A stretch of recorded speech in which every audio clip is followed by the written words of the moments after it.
Hi everyone, I'm Tatiana Whitlock, Director of Training with AGirlandAGun, and today I'm joined by Mark Suchy of Team 1. Thank you for joining us. If you wouldn't mind, tell us a little bit about who you are and the work that you do. My name is Mark Suchy. I'm from Team 1 Network. I've been with Team 1 for the past 2 years where I instruct low-light techniques for them. I'm still an active law enforcement professional with 29 years of service at the West Palm Beach Police Department. I'm currently a sergeant in charge of the field training program, as well as on road patrol. I was on the S.W.A.T team for 15 years, where I was an entry team operator, a sniper team instructor, and sniper team sergeant or leader. I ended up being certified for state of Florida in firearms, and I'm an adjunct instructor for the West Palm Beach Police Department, specializing in pistol and advanced pistol and rifle techniques. I also am an adjunct instructor for the Palm Beach State College Criminal Justice program for the last 12 years, where I teach firearms, tactics, investigations, and I'm also a competitive shooter. I shoot IDPA, IPSC, Steel Challenge, and I got into 3-gun last year. So I try to incorporate my hands-on with competition, okay, especially with low-light techniques.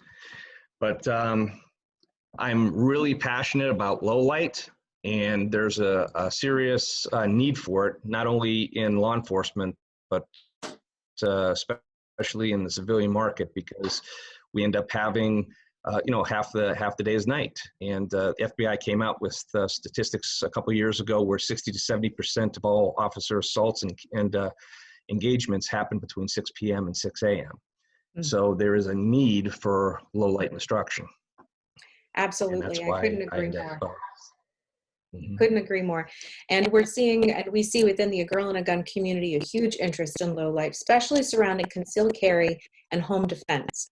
What do you think is a good starting place, weapon mounted or handheld, for a new female shooter interested in setting herself up, particularly for concealed carry with a light system? Well, that's a great question. And that seems to be that's across the board, men and women. They seem to feel that because they have a weapon mounted light, which I totally agree you should have one, that I'm fine. And that's not the case. Because once the light goes on the weapon, it's no longer a light, it's part of the weapon system. That is our philosophy.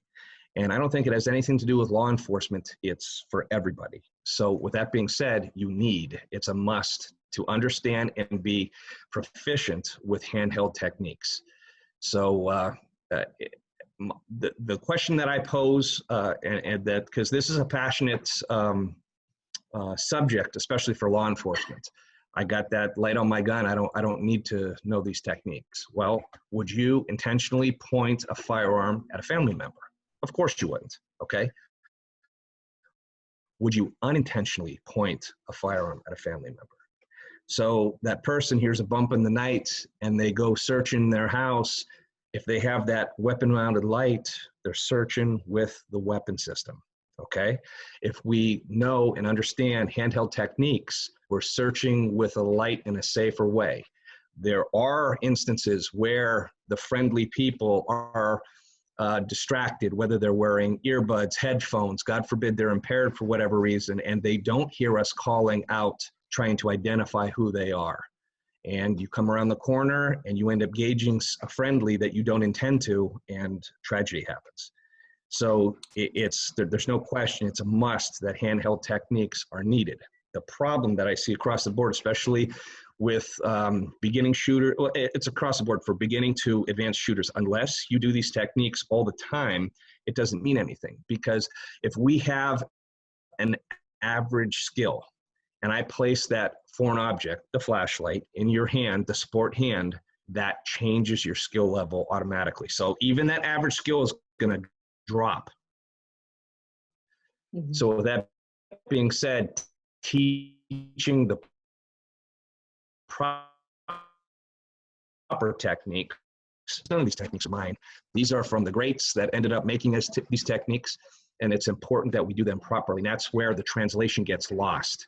It gets lost because people start changing things and they say, well, I don't like this technique. Well, you're not doing it properly. That's why you don't like it. There's a difference between single-handed, supported, and two-handed techniques. And it's a must to have a go-to single-handed, a go-to supported, and a go-to two-handed technique. And none of these techniques, I advise, should be thrown away. They all should be kept in a toolbox and brought out when needed. But people are very, they feel is necessary. So that's a really good question, and that is the answer in reference to the importance of having handheld flashlight techniques and be able to incorporate them. And thank you so much for calling out all three of those components, because that is what it takes to be a well-rounded individual with the use of light and firearm in your defensive strategies. Mm-hmm. Now, you teach across a number of different platforms. How can people go online to find out about where they can learn from you, watch videos, articles, you name it? Where do they go? It's teamone.com. Teamone.com has all the links that we end up, teaching, showing little blurbs in reference to techniques, the Rogers technique, and various other handheld techniques. But regardless of that, watching a video is not the same as doing it in person, and that's where it's dire. It's not okay. It's dire to have somebody watch you, instruct you, watch you, and critique the things that you're doing. Because like I said before, I try to come at this from a shooter's perspective, which means I bring this to competition. You can practice this all you want, unless you're truly utilizing barricades, no-shoot targets, hostage targets, and the like. You're really not being realistic with your training. Just shooting at a blank target doesn't do it. So we need to learn the basics first and then start incorporating movement, and that completely changes things.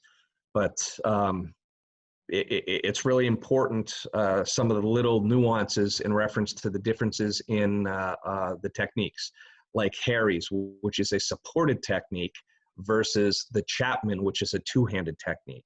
The Harry's, you have the ability to search, supported, but again, it's just supported, whereas the Chapman, it's more of a two-handed technique, and we're not pointing that gun. The importance, can we end up identifying a threat and then dropping the light? Yes, we could. But the time that light comes off of the threat, depending on how good your skill level is, does it take you a half a second, 2 seconds to light that target back up or the threat back up? That's a problem. How far did that threat move? Did the threat bring the gun or knife towards you? Are they attacking you? So we need to keep that handheld system, because I wouldn't want to drop that light and try to have the light go off and re-engage the target through identification and where they are. Again, then the question is, well, why do I have the mounted light? Well, there's a need for the mounted light, but again, that's the weapon system. That is not a light. So transitioning from the handheld technique to the light, that is going to be all on the individual person and the individual circumstance. Thank you so much for joining us. Again, I encourage everyone to visit teamonenetwork.com for information on armorers, courses, firearms instructor courses, executive protection, emergency medical. It is a comprehensive program that is offered there and an incredible resource. So thank you again for joining us and for everything that you're doing to support the A Girl and a Gun program, and for especially women shooters and their families nationwide. Thank you.